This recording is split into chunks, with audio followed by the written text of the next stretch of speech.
Today we are exploring an abandoned horse and greyhound racetrack hidden in a small town in the mountains. Come with us as we discover what's left and explore back in time.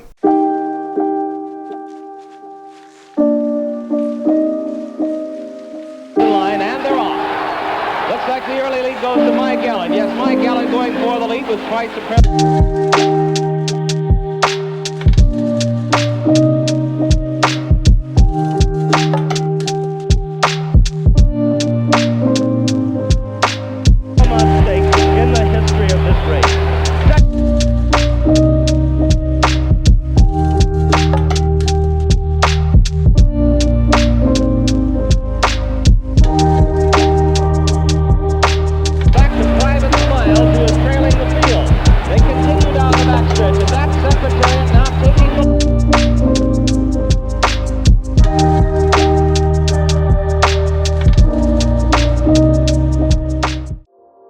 This track was opened in 1963.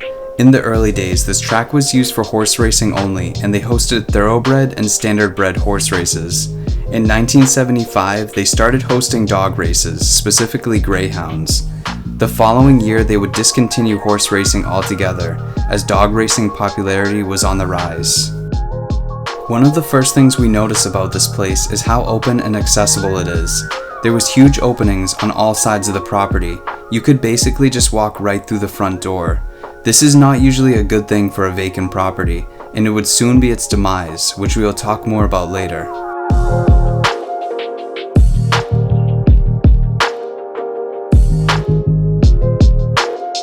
Right off the bat, we could hear people moving stuff and talking on the far end of the building. We weren't sure who these people were, so we decided to avoid the main viewing area for a few minutes, in case workers had been up there. The downstairs floor you can see had some tables and chairs and a bunch of concession stands where people could buy food and souvenirs. We headed up the stairs leading up to the viewing area.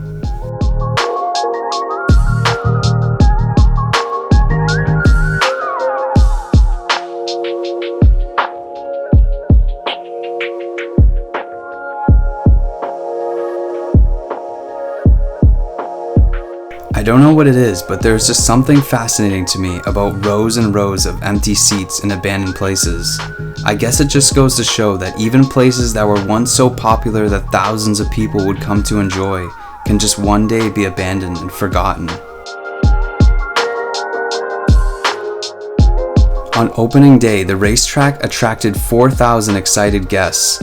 This type of building that you view the races from is called a grandstand, and when this track was opened, it was recognized as America's newest ultra-modern racetrack.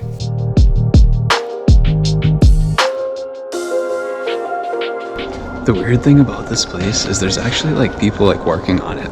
They're cleaning it up or something, but they definitely saw us and they haven't said anything yet. So we're just waiting to see what happens.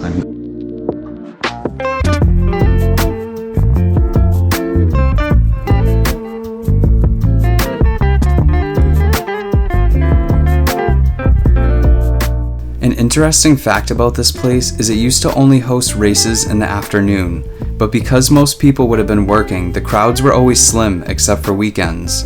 Later on, they changed to strictly only have nighttime races under the lights.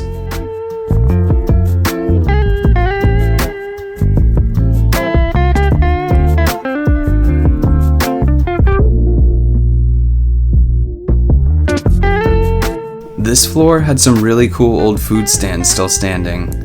It is amazing to think that this racetrack used to have a staff of 700 people. It seems like every floor had different food vendors, and after all, it had to accommodate thousands of guests during larger races. So this is the upper portion, which looks like it was also had a bar. There's a dining area.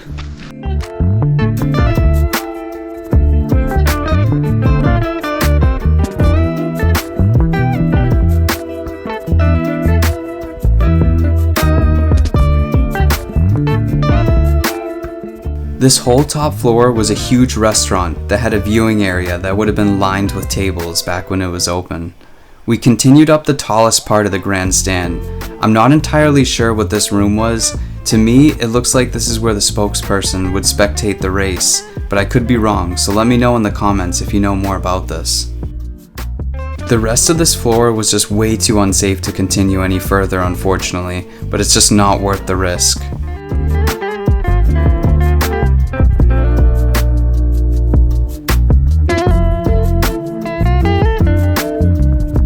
This racetrack was the first on this side of the country to hold Sunday races.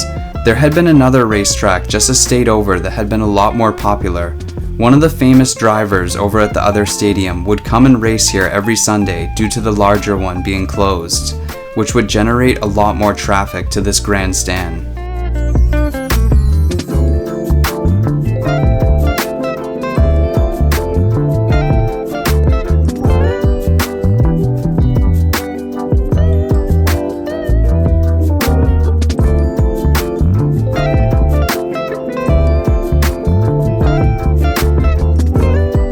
This is where all the betting would take place. I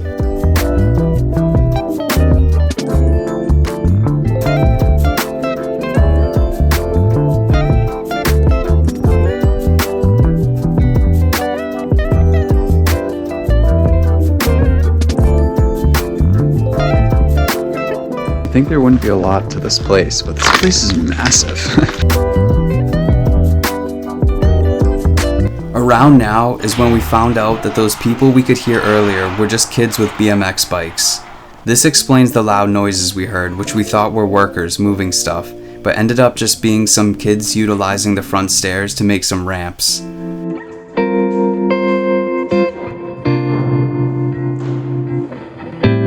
The grandstand had been purchased and sold many times over the years, until it finally went out of business in 1992 after harsh pressure from animal activists.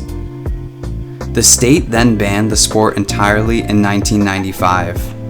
After its closing, it was used various other times as a venue to host live events, such as Lollapalooza, which was a rock concert series in 1996. It was also used for car shows in the early 2000s. So we just finished up in the building, so we're gonna go check out over here. It looks like there's some abandoned stalls for where the horses would have been kept. So see if there's anything left. It looked pretty destroyed, but we'll check it out anyways.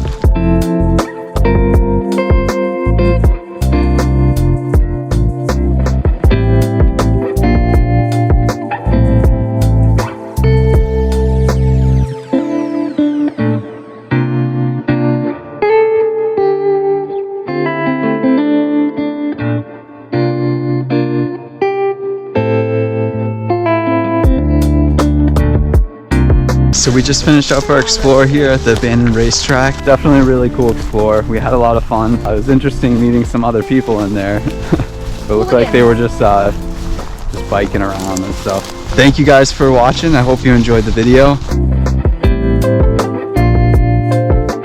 In 2004, the grandstand was closed for good and listed on eBay for $2.5 million. This again would be purchased and then foreclosed on multiple times, and even in 2018 there still had been talks of reopening the building as a large farmers market and venue. These plans would never see the light of day. On the night of September 16, 2020, the racetrack was set ablaze. Firefighters from multiple departments battled to control the fire, which was said to burn like a furnace. This completely gutted the entire building inside and put an end to any possibility of this place being restored. We were happy we got to document what was left of this historic racetrack before the tragic fire, and we hope you enjoyed this episode. If you did, remember to subscribe and turn on the notification bell to be notified whenever we release new content. Thank you for watching, and we will see you in 2 weeks. Goes to Mike Gallant. Yes, Mike Gallant going for the lead with Price and Press on the outside. Secretary to wave.